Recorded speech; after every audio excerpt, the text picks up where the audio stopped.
अब शुरुआत करते हैं पावर प्ले की, जहां पे हमारे सभी एक्सपर्ट्स आपके लिए दमदार ट्रेडिंग कॉल्स लेकर आएंगे।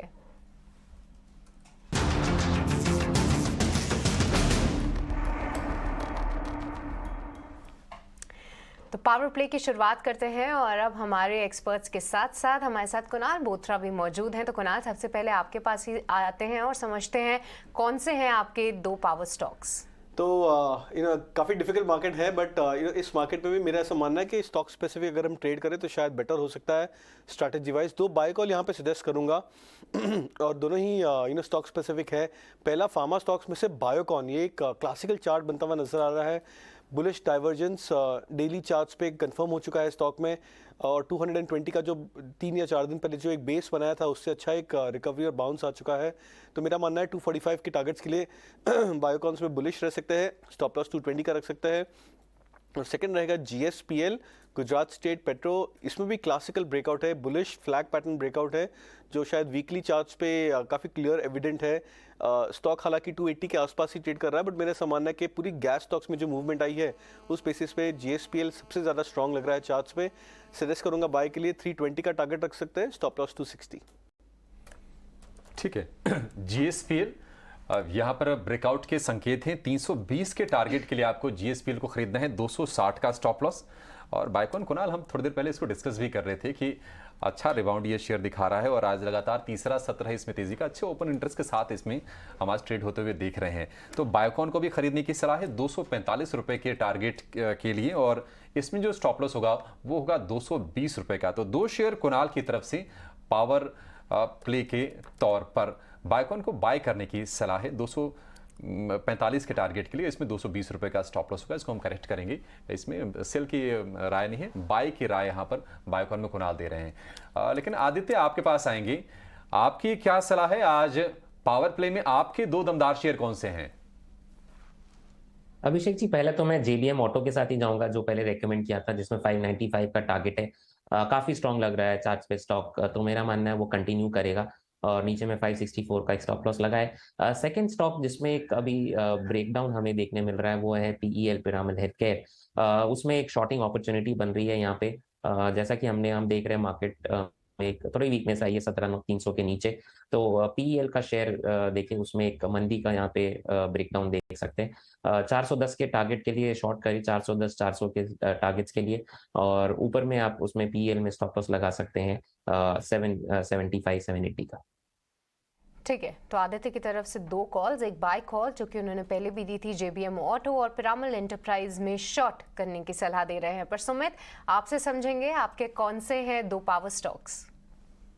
जी, मैं भी दोनों कॉन्ट्रा ट्रेड्स लेना चाहूंगा। जो पहला रहेगा वो रहेगा डॉक्टर रेड्डीज का। देखिए, अभी लास्ट आप हाफ एन आवर का सेशन देखिए, काफी अच्छा फॉल आया हुआ है। पिछला इसका स्विंग जो लो था उसके नीचे भी क्लोजिंग आया है। So I think it is a good candidate for HTBT also. Current market price है आपका 4352। स्टॉप लॉस रखिए यहाँ पे 4372 का।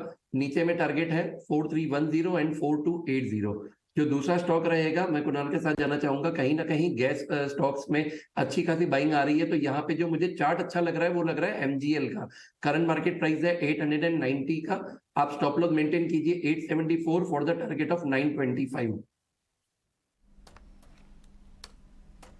ठीक है, महानगर गैस को 925 रुपए के टारगेट के लिए खरीदना है, 874 रुपए के स्टॉप लॉस के साथ। दिन के ऊपरी स्तरों के आसपास ये भी ट्रेड कर रहा है, 2% के आसपास की मजबूती है। लेकिन डॉक्टर रेड्डीज को आप शॉर्ट करने की सलाह दे रहे हैं सुमित, और ये दोनों आप एसटीबीटी और बीटीएसटी के ट्रेड्स आप इसको लेकर जा सकते हैं। डॉक्टर रेड्डीज दिन के निचले स्तर पर ये ट्रेड कर रहा है, करीब करीब 1.5% के आसपास की कमजोरी के साथ।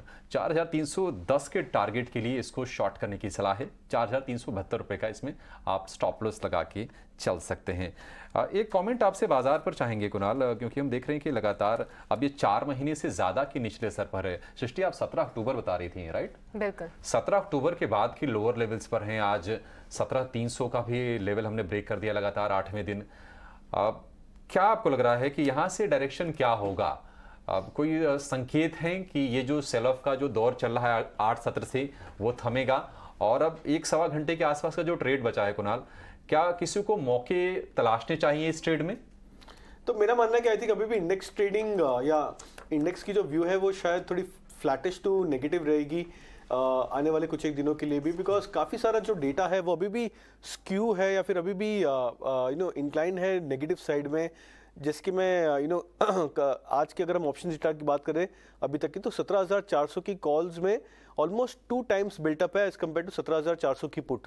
तो ये एक स्ट्रॉन्ग इंडिकेशन है कि मार्केट पार्टिसिपेंट्स यहाँ पे एक्सपेक्ट कर रहे हैं कि अपसाइड में प्रेशर बहुत ज़्यादा स्ट्रॉन्ग है इंडेक्स के लिए।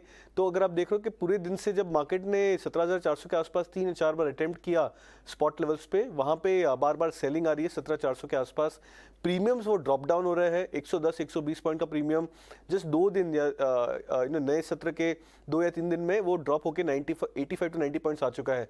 तो ये भी एक इंडिकेशन है कि शॉर्ट बिल्टअप हो रहा है निफ्टी में। तो ये सारे पैरामीटर्स इंडिकेट कर रहे हैं कि जो इंडेक्स का ट्रेंड है वो आने वाले कुछ एक दिनों के लिए साइडवेज रह सकता है।